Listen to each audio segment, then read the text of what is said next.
Okay, this is numbers 9 and 10 on page 249. The directions say to decide whether enough information is given to prove the triangles are congruent using the side angle side congruence theorem. So I'm going to start with number 10 because it's a little bit more straightforward. The side angle side congruence theorem says that you have to have two sides congruent in the triangles. So for number 10, QP and MN both have one tick mark, so those are congruent. QN and LM both have one tick mark, so those are congruent.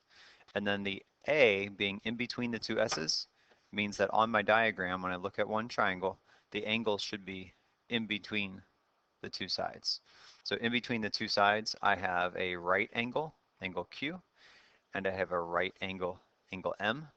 We know that all right angles are congruent. That's my congruent mark inside the circle. Anyway, so we do have side angle side for number 10. It doesn't say to write a congruent statement, but it would be a good idea.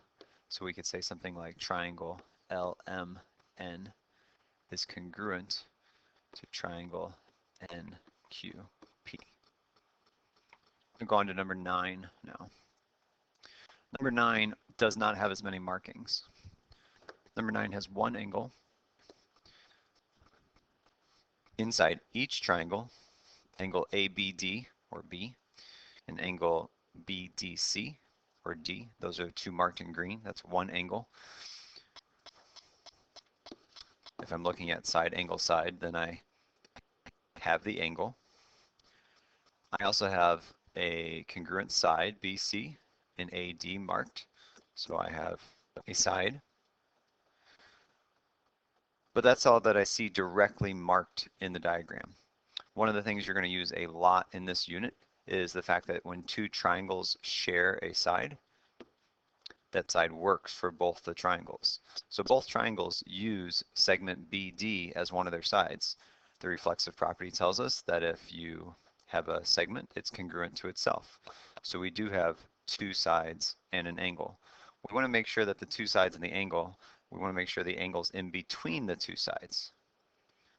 So here's one side highlighted in red.